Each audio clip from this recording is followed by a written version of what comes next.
Hello. All right, we should be back up and going. Looks like we're running. I'm starting to see chat show back up in the side. And we have some action here with a Karthus ban being laid down first. And I actually like that ban. A lot of people have been saying, that is the AP mid of competitive, tournaments choice. I mean, that's the guy you want in AP mid because he can just farm and he can affect other lanes while just farming. Most AP carries you're looking for, they have great mobility so they can rotate the lanes, but that actually takes time. Karthus can affect other lanes while just sitting in mid lane and just still farming. So he's a very, very effective AP caster, along with having one of the best passes in the game where you can simply just be like, hey, what's up? You killed me, you took me out, but I'm still going to do a bunch of damage in this specific location. So I completely agree with that. I mean, it's one of those things where you see all these really close fights happening top and bottom, and then people get to go home and heal up. Well, that's not an option with Karthus is there. Karthus just says, no, I'm glad that we all decided to play, but anybody who's lower than this damage is my choice for death.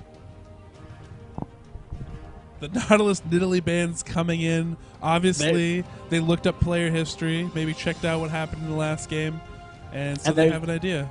And there's the classic Malphite and Shin bans, just locking those down, making sure that those two can't show up to ruin everybody's life. But Alistar sneaks through. I'm interested to see if we're actually going to see a jungle Alistar, or if we're going to see, just straight up support Alistar. Before Nautilus, I mean, Alistar was my favorite jungler because of his 6 seconds of you get to die. But I'm really going to be excited if he gets back in the jungle this game. It'll be a game that I'll really enjoy watching.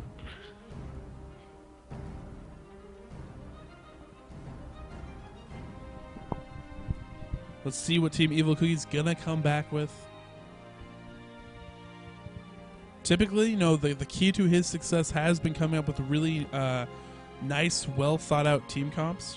One, fitting the role of his players, and two, just overall, giving his team the best chance to win and deal with anything else they have to face across the way.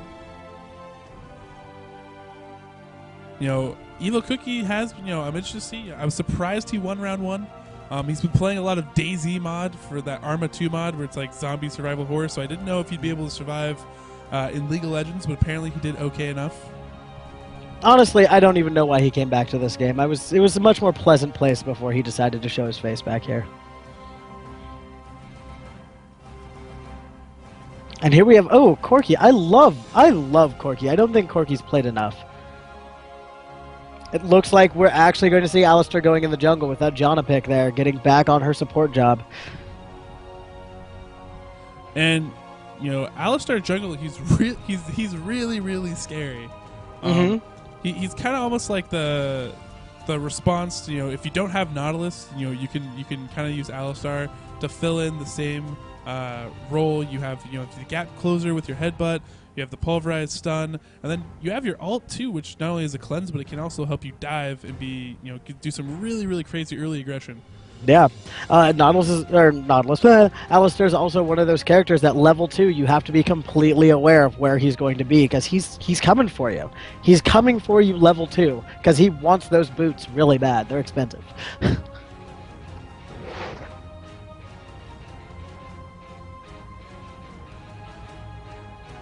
Here we have Tristana and Rammus, who I haven't seen in this game for months. There's the switch real quick. That's what I was expecting. And that switch is actually key, because I think if No Name got to play some Anivia again, there could have been some crushing of face going on. Anivia is one of those characters. A lot of the really good Anivia players I know, though, also play really good counters to Anivia because they're used to getting it picked out from underneath them. They're used to seeing that just swipe in and just be like, no, you don't get this. I saw you play it last game, or whatever. And they're just like, fine, I will crush my own egg that you are now in with Morgana. That's a decent pick. It's like the flip of what we saw game one. He's like, I can do this better than I'm Black Yell did. I believe in myself. He's got the heart of a tiger, or at least some kind of tiny lion. I gotta say, good bands, good teams. These team comps seem a lot more balanced. than I have to say the last game was. There's not any super CC heavy, super giant poke machines. They got a lot of tank on both sides. A lot of just we'll see with this fifth pick if it locks in something. And there's the Riven to hang out on top.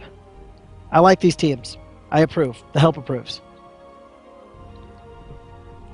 The help approves this message. Hey, that's an important stamp. It is. So what do we have here? Shenanigans, shenanigans, shenanigans, and there's the switches we were waiting for. At the buzzer. And we are now 3 minutes and 15 seconds away from getting this cast out to the rest of you to watch this exciting match. Yes, indeed. I'm interested to see, last time we saw Thien playing a very passive laning, Ashe. I'm interested to see, how he plays his Coookie, and he's probably gonna have to be passive again because the evil Cookie Kazu, the Leona Tristana combo, that's a very scary combo early. You can take a lot of damage really, really quickly if you fall asleep and get caught. I'm also interested to see Evil Cookie actually rocking the AD because typically that's not something we actually see from him. Usually he's been a jungler, but having shorter ace on his team and noticing that when he was picking his team that there was a shortage of really top AD carries that he would rely on. He's decided to pick up that role himself and pass off the jungling role to someone else who he knows can excel in it as well. So I'm interested to see how he fares in the AD bot against Thien, who last time didn't do as well. But to be fair, obviously Thien was up against a really, really tough lane matchup, probably the best bottom lane that we had in the whole tournament. Yeah, no, I mean, especially with Sanctified kicking it down there and whatnot, and he was way behind, but he was able to adapt. Check my to match history. I will win again. I don't know why you're in here. All I know is that nobody will ever love you. Ever. And anybody who says otherwise is using you for either your money or your incredible good looks. But he was down there, and he was down there against a really hard lane. You're absolutely correct. But he was able to adapt, and instead of what a lot of ADs do, which is get frustrated and start feeding, he just became an Ashe arrow on legs. And he was able to lay down some important arrows and really just set the tone for what fights were going to be.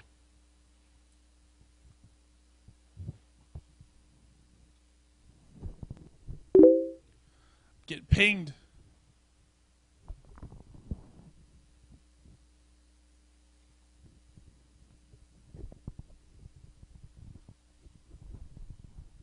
And it was K. I ate oranges and it was K. I'm telling you right now, check out the Yordles band. Everybody who's in here, everybody who cares about anybody they've ever loved, check out the Yordles band. They are, like, 4 hands down, one of my favorite League music groups, with just 3 songs out that I've ever heard from them. Or 4 songs out now. They've blown my mind each and every time, and their style is completely unique, and it's something that I haven't seen any other group do or do well yet. So funny little side note, apparently our bracket actually auto-completed itself. Like it just somehow got possessed and guessed the entire bracket, and besides the Evil Cookie match, it guessed every other match correctly so far, win and loss. Well, so if this actually pans out, to the finals and the winner, that will be creepy. We're just going to consider it the Spanish octopus, just over there picking winners like the World Cup. I want to be. I'm friends with that guy on Facebook. Do you know that? The octopus. You're friends with the octopus? Yeah. Oh, I didn't know that. Yeah, I'm gonna have to hunt that down. He's dead now, so that's creepy. Yeah. But have you ever thought about that though? What happens to accounts, Facebook accounts, when someone dies? no, I haven't, because somebody should at least have the decency to go and cancel them and just be like, "Yo, I'm dead. I'm sorry about that. I hope you can make it to my funeral. It'll be at this time. Deuces." I hope that happens. I hope that they don't just sit there and somebody hacks in one day and starts making a bunch of creepy porn posts. Yeah, you would hope, but it's like you could have a a Facebook post and people are posting to it, and that person hasn't posted in a while, but you don't know. You don't know. Yeah, there's no like Facebook picture update when you die of you in a casket or anything like that. Okay, that's a better solution than mine. You just put them in a casket. We need that's the status. That's the status thing we need in a relationship. Right underneath in the relationship should be alive, and then you can switch it to dead.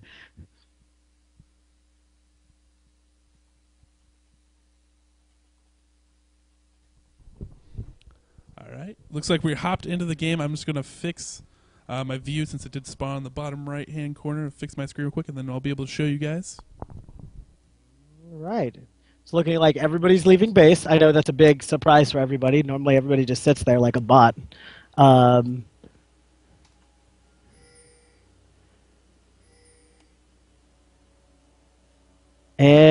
it looks like people are asking questions. Looking like blue team is looking for the invade, and all 5 of purple team are going to be there to respond if this actually happens. And they back out. They back out at the last second. The spider sense was tingling, apparently. I don't know if they spotted Alistair around the corner or something, but I'm not sure exactly what happened here, but I'm pretty sure this fight is going to happen. They look pretty dedicated to it, and there's the ward getting placed down by Leona. They will be seen if they try to come in, and I'm pretty sure that will be their undoing. I actually want to ask them, after this game, I actually want to ask that team, what made them turn around right there? Did Evil Cookie say, hey, guys, we need to beat feet. We need to peace out? Oh, and here comes Alistair hunting. Alistair straight even up with that hunting. ward, I don't know about LT Rocks taking that path, and he will be picked up for first blood. They had the ward. They had everything that they could have been given. It's like watching rich kids do coke at this point. It's just sad. Unnecessary. Ruining their lives for no reason. They had every advantage there. They should have been able to respond to that situation, switch over to the other blue, and sit pretty. Instead, it looks like their entire jungle is going to get cleaned up here, and Evil Cookie and Kazu are just going to sit and watch.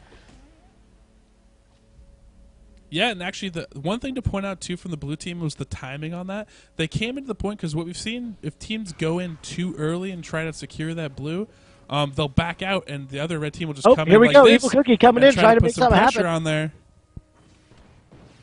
And actually, blue's going to reset. And it looks like Morgana's going to come in to make sure that this is going to go the way that she wants it to. Mama's not letting it sit down, but they're going to miss a lot of CS mid. And blue has reset for a second time. This is actually brilliant play right here. And unless they convert a kill on Tristana, it's really a big waste of time for them. And they will finally get the blue buff. Heaven forbid he blew us all in improperly, but through the wall, making plays. Nope, it looks like that's the way it's going to be. And in that waste of time, we now have Udyr getting the other blue, and Wukong's going to try to shut this up. Morgana's going to be there for the assist to pick it up. We'll see if this actually happens. It's looking like she's going to have to flash to catch up, but might not actually matter. There's the flash, counter flash coming in. He's actually going to pick up Riven. They might pick up Riven after all of this, and they will. Lane and Anivia's here. She stays. I don't think she's going to like the result of this. They leave, and everything seems to have worked out in blue team's favor after that. 1K up at 3 minutes. Beautiful play by blue team. Don't know exactly what broke down for purple. They had the advantage. They should have been able to handle that. But outplayed, outmatched, outscored at the end of this. 2 kills up. Blue team rocking.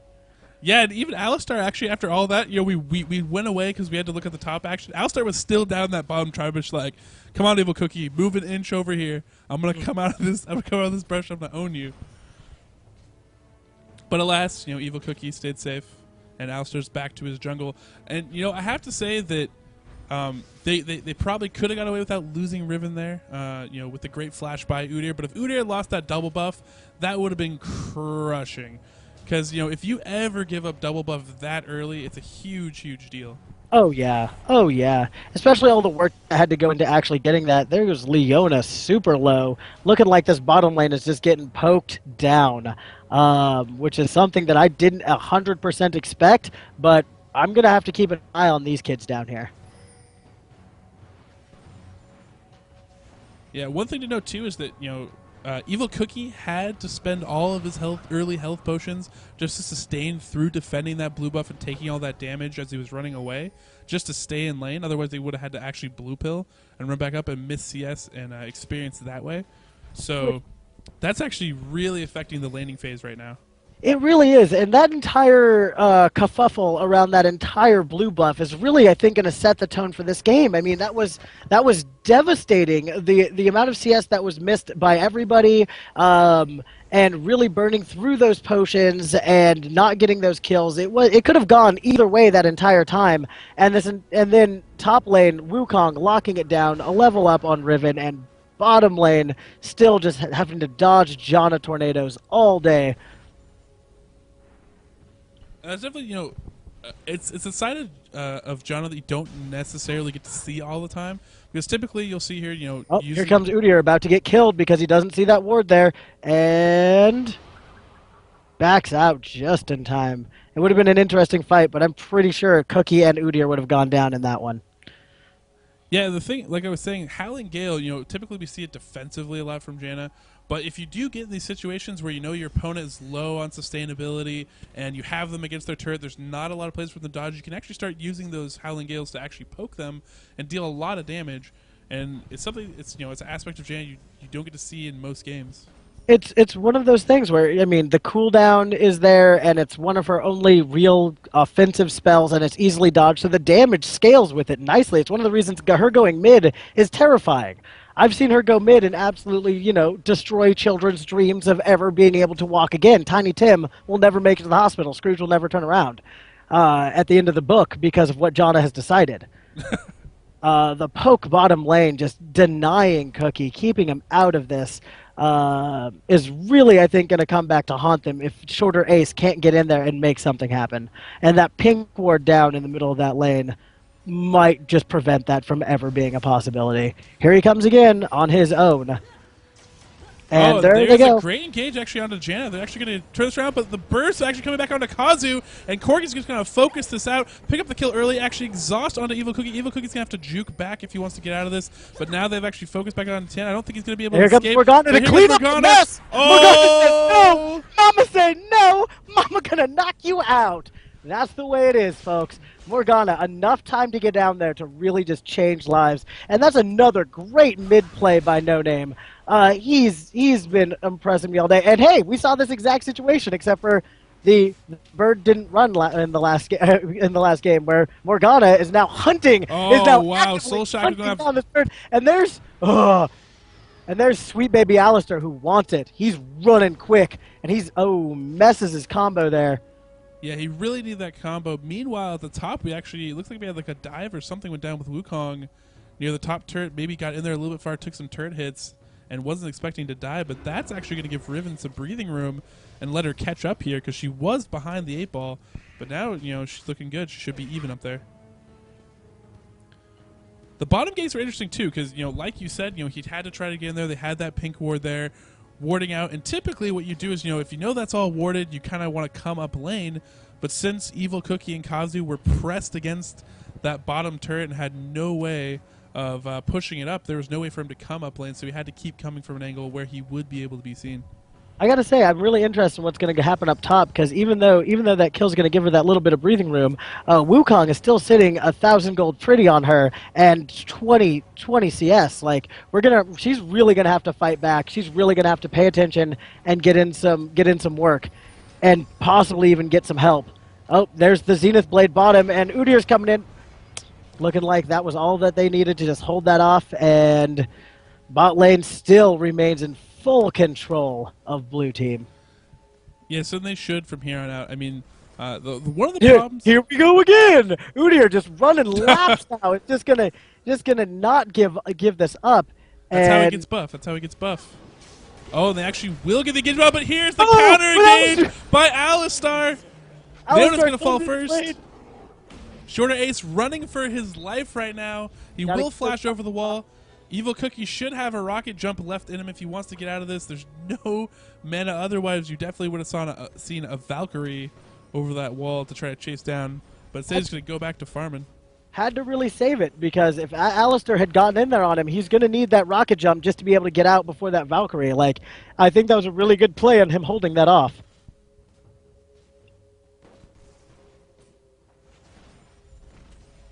Now Thien full health, just raining down shots. Love that auto attack harass. And really, you know, in a lane, if you're just an AD and you don't have your support, and the AD and support for the other team is still there, especially if they have an advantage. Morgana has decided that she is not going to give this blue. She has decided she is not giving this blue to Anivia, and in fact, Anivia must die. She alone is best. It's going to be interesting. Will she be able to kill him before he comes up? I believe he will be able to come back up and still possibly survive. Udyr coming in there to possibly block a Dark Binding. That's very, very smart play by Shorter Ace, and Nivea's barely going to escape with her ridiculously amazing passive. And now they're heading down on here. Will Alistar be able to actually take this? Small problem. Mom is still here, and she's going to get that kill because they decided to play too long. And she's probably even going to come back around. Bottom lane's coming up. Now we have a full engage. It's going to be a 3v3 possibly. And no name's actually not going to engage on this.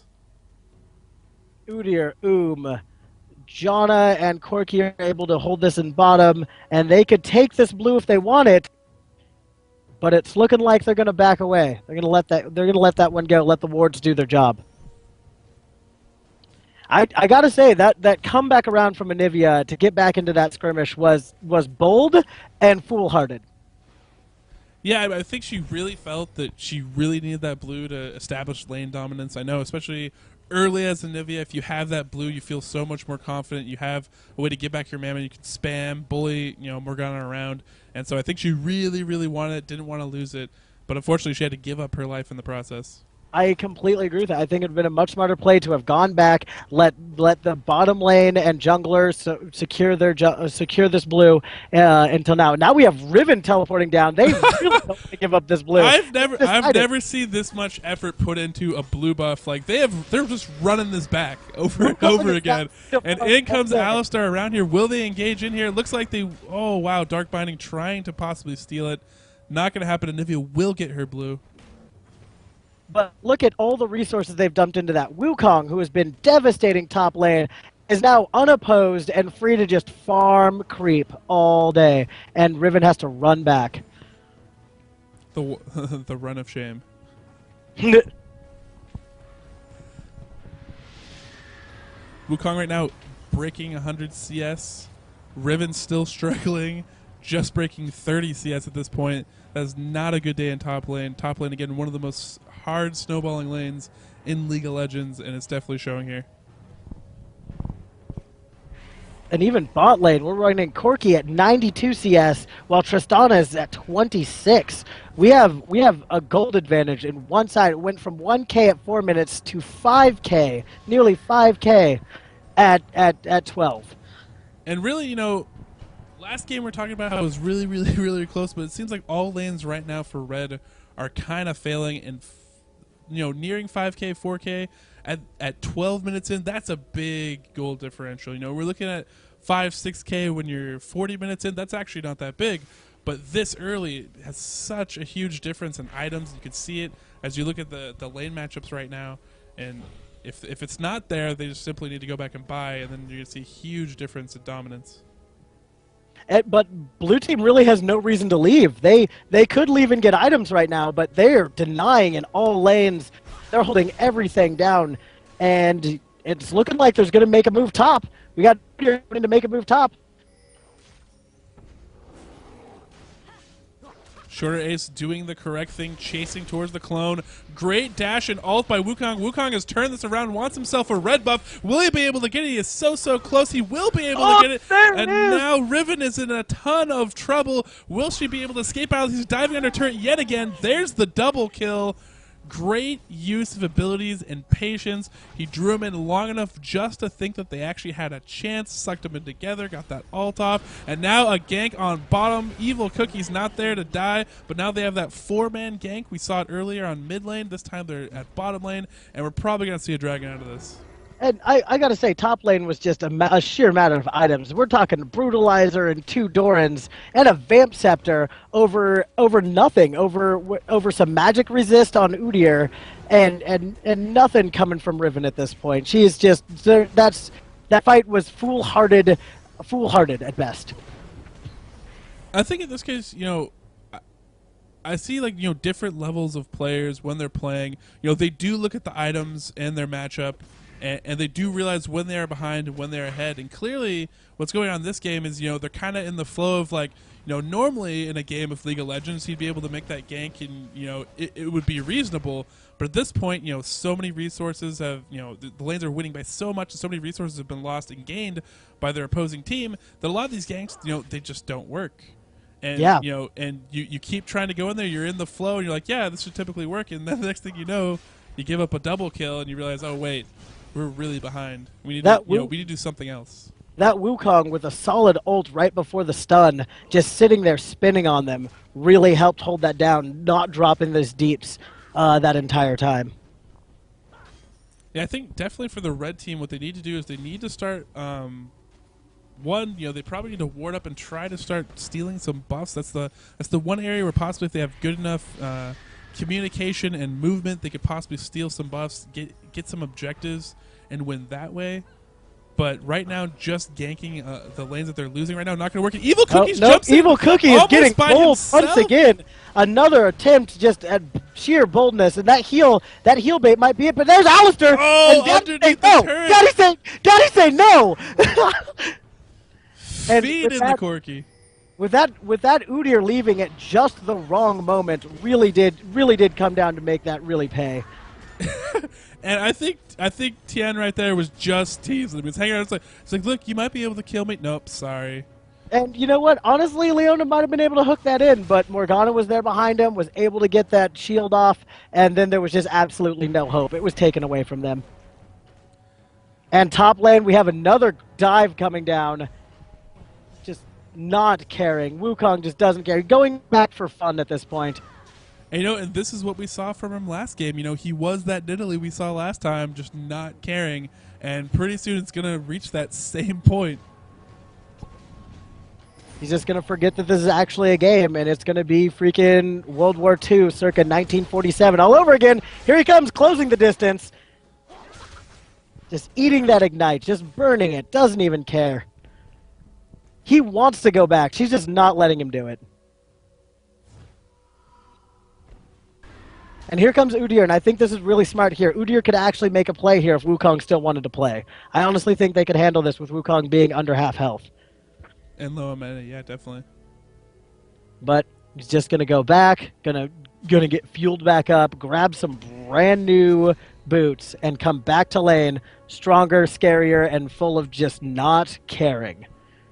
So on the good news front for the red team, Anivia's been catching up a little bit more in farm. Morgana's been rotating down, trying to make some stuff happen, and Anivia's been able to creep back in. It's not quite as bad as it was earlier. Alistar is sitting down bottom, trying to put in some more pressure. However, there is a ward there. Spoiler alert.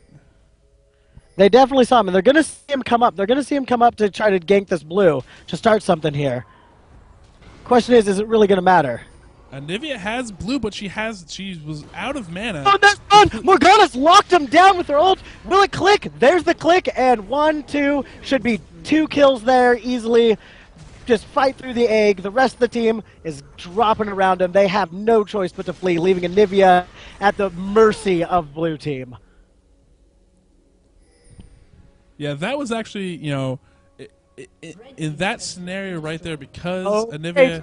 Oh, wait, Dad's not done yet. Dad wants to play, and Cookie is his treat. Holding him right up against that wall where he wants to be. And going to force him to get out of lane.